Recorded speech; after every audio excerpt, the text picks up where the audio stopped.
वक्त बीता जा रहा है और मैं कहीं खोसा गया। रात के 2 बज रहे हैं, किताबें खुली हैं, लेकिन दिमाग भटक रहा है। एक तरफ पास्ट के रिग्रेट्स, काश मैंने पहले और मेहनत की होती, और दूसरी तरफ फ्यूचर का डर, यार जेईई मेन अच्छा नहीं हुआ तो क्या होगा। लेकिन इसी बीच में जो सबसे जरूरी चीज हमारे हाथ में है वो निकलती जा रही है, वो है ये present moment. Bhagavad Gita chapter number 2 verse number 47 में भगवान श्री कृष्ण कहते हैं, कर्मण्येवाधिकारस्ते मा फलेषु कदाचन मा कर्मफल हेतुर्भुर्मा ते संगोस्त्वकर्मणि। अब ये श्लोक आपने बहुत बार सुना होगा, लेकिन अब वक्त है इसको अप्लाई करने का। पता है आपको आगे बढ़ने से कौन रोक रहा है? आप खुद। You are your own worst enemy. You waste precious time dreaming of the future instead of engaging in the present. Since nothing seems urgent to you, you're only half involved in what you do. You see this guy here staring back at you? It's your toughest opponent. Every time you get into the ring, that's who you're going against. I believe that in boxing, and I do believe that in life. You know the truth. You know the truth. You know the darkness of the dungeons and the demons that fly. You know, and then from there, it's like, okay, you were there. You know this. There was no one there to pick up the rucksack, to pick up the boat, to pick up the log, to go in there. It was you. एक बार आपको ये बात समझ में आ गई कि आपको आप खुद ही रोक रहे हैं और खुद के बारे में एक बार सोचना छोड़ दो, तो पास्ट और फ्यूचर के थॉट्स आपके दिमाग से निकल जाएंगे और आप फिर प्रेजेंट मोमेंट में अपना बेस्ट देंगे। अगर आपने प्रेजेंट मोमेंट में अपना बेस्ट दिया तो जेईई में आप बेस्ट करके दिखाओगे। तो तुम्हारा अधिकार सिर्फ कर्म पे है, उसके फल पे नहीं। तो डियर स्टूडेंट्स, आज इस वीडियो में हम देखने वाले हैं वो की प्रिंसिपल्स जिसकी हेल्प से आप मैक्सिमम फोकस से जेईई मेन अप्रैल अटेम्प्ट में मचाने वाले हो, अपना बेस्ट देने वाले हो। तो आप में से जो भी स्टूडेंट्स अपने एनर्जी लेवल को नेक्स्ट लेवल पर ले जाना चाहते हैं, वो जल्दी से किसी और के लिए नहीं, खुद के लिए फुल जोश में लाइक करें एंड कमेंट सेक्शन में लिखिए, आग लगा देंगे। देखिए, हमारा सबसे बड़ा दुश्मन कौन है? बेकाबू दिमाग। पता है, हर स्टूडेंट के मन में ये युद्ध चलता रहता है, पॉजिटिविटी और नेगेटिविटी के बीच में। हमारे अंदर की पॉजिटिविटी हमसे कहती है कि जो बचे हुए दिन है यार, एक एक दिन इंपॉर्टेंट है, अपना बेस्ट दे, पूरे जुनून से लग जा। लेकिन यहीं पे हमारी नेगेटिविटी आती है और वो कहती है यार अब क्या हो जाएगा, इतने कम समय में कैसे होगा, चल इंस्टा देख ले, रील्स देख ले, शॉर्ट्स देख ले, कुछ और कर ले, टाइम वेस्ट कर ले। Bhagavad Gita chapter number 6 verse number 6 में भगवान श्री कृष्ण कहते हैं, बन्धुरात्मात्मनस्तस्य येनात्मैवात्मना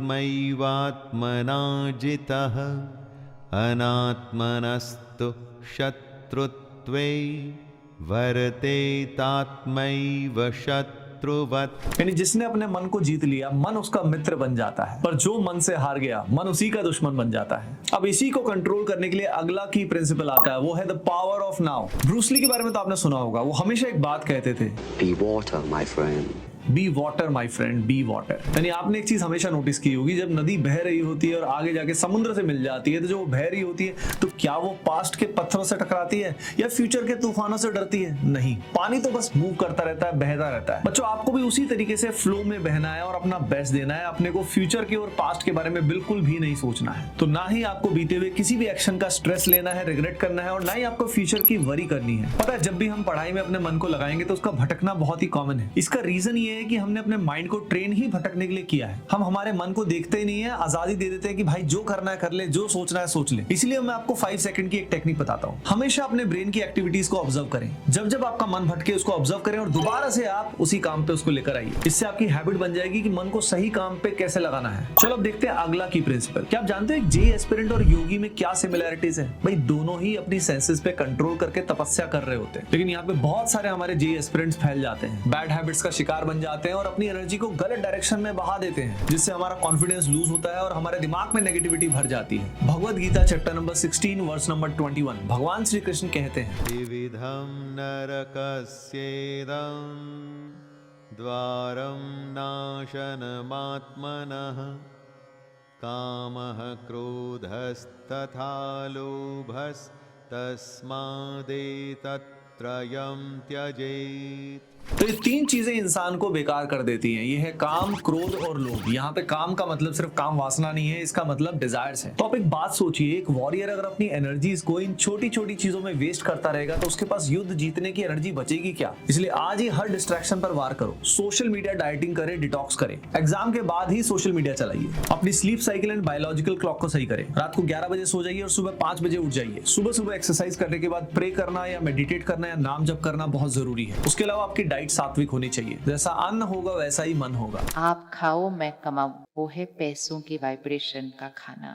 देने की भावना नहीं होती है, कमाने की भावना होती है, क्योंकि वो बिजनेस है। लेकिन हम अगर बार बार ऐसे वाली भावना का खाना खाएंगे तो फिर हम ऐसे की जगह क्या बन जाएंगे, ऐसे। क्योंकि जैसा अन्न होता है वैसा मन होता है। अगर आप इन सब बातों का ध्यान रखेंगे, गलत कंटेंट से दूर रहेंगे, गलत संग से दूर रहेंगे, तो आप ब्रह्मचर्य का पालन कर पाएंगे। और ब्रह्मचर्य आपके कॉन्फिडेंस को नेक्स्ट लेवल पर पहुंचाने के लिए बहुत जरूरी है। अब हम बात करते हैं अगले की प्रिंसिपल के बारे में। ये है द वॉरियर माइंडसेट, यानी अब हम आग लगा देंगे। एक डायलॉग मुझे हमेशा से अच्छा लगता है जिसमें कहा गया है, it's not over until it's over. यानी ये जो मैराथन का आखिरी फेज आ रहा है, अगर इसमें आप लगातार छक्के चौके मारते हैं तो मैच को जीत सकते हैं। तो अब ये डरने का नहीं, लड़ने का वक्त है। तो ये वॉरियर माइंडसेट बनाने के लिए पावरफुल विजुअलाइजेशन टेक्निक मैं आपको बता रहा हूं। हर रोज सुबह उठने के जस्ट बाद और सोने से कुछ देर पहले सबसे पहले इमेजिन करें किस कॉलेज में आप जाना चाहते हैं। वहां पे अपनी कैंपस की लाइफ, हॉस्टल की लाइफ को इमेजिन करें and feel happy about that. अपने पेरेंट्स के चेहरे का वो स्माइल याद करें जब वो आपको कॉलेज में छोड़ के आएंगे। तो आप बोलो, बचे हुए दिनों में तपस्या करनी है, डिस्ट्रैक्शन से हार माननी है। हर दिन एक मंत्र जरूर बोलो, अहम विजयी अस्मि, और फिर बस लग जाओ। तो भाई अगर तुम सच में रेडी हो अपनी एनर्जी को शिफ्ट करने के लिए तो फुल जोश में लाइक करो एंड कमेंट सेक्शन में लिखो, आग लगा देंगे। सभी को Radhe Radhe, all the best.